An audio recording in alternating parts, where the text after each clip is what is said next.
രാവിലെ തന്നെ എണീച്ച് നോക്കുമ്പോൾ നല്ല പനിയാണ്. അങ്ങനെ എണീക്കാൻ പറ്റിയില്ല. അതാണ് രാവിലെ പൊറോട്ട കാണാൻ കാരണം. മദ്രസയിലേക്കും സ്കൂളിലേക്കും പോകുന്ന മക്കൾക്ക് എന്തെങ്കിലും ഉണ്ടാക്കി കൊടുക്കണമല്ലോ. രാത്രി അരി കുതിർത്തിയതാണ്, പക്ഷേ എണീക്കാൻ കഴിഞ്ഞില്ല.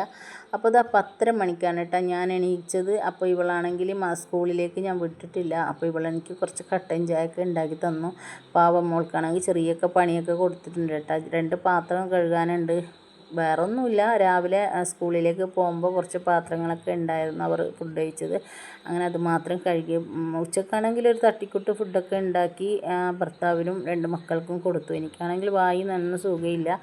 അപ്പോൾ എല്ലാവർക്കും പനി വന്ന് പോയതാണ്. പക്ഷേ ഫൈനലി എനിക്കും പനി കിട്ടി. ചെറിയ പനിയാണ് കേട്ടോ. ചെറിയ പനിയും ഭയങ്കര തലകനവുമാണ്. അങ്ങനെ അതൊക്കെ കഴിഞ്ഞിട്ട് പിന്നെ രാത്രിക്ക് എന്തായാലും ഫുഡ് ഉണ്ടാക്കിയേ പറ്റൂ. ഉച്ചക്ക് തട്ടിക്കൂട്ടിയ പോലെ രാത്രി ഉണ്ടാക്കാൻ പറ്റില്ലല്ലോ. പക്ഷേ രാത്രിയാണെങ്കിൽ എല്ലാവരും വീട്ടിലുണ്ട്. ഉച്ചക്കാണെങ്കിൽ മക്കൾ സ്കൂളിൽ നിന്ന് വെച്ചതാണ്, അതുകൊണ്ട് കുഴപ്പമില്ല. അങ്ങനെ ഞാൻ നല്ല മീനും നല്ല പെരക്കൽ മീനാണ് കേട്ടോ. എല്ലാ മീനും മിക്സ് ആയതുകൊണ്ട് നല്ല ടേസ്റ്റ് ഉണ്ട് കറി. അങ്ങനെ ഞാൻ അതൊക്കെ ഉണ്ടാക്കി ചോറും വെച്ചു. അപ്പോൾ ഇന്നത്തെ വീഡിയോ ഇത്രയേ ഉള്ളൂ. നാളെ പുതിയൊരു വീഡിയോയുമായി വരാം. അസ്സലാമു അലൈക്കും.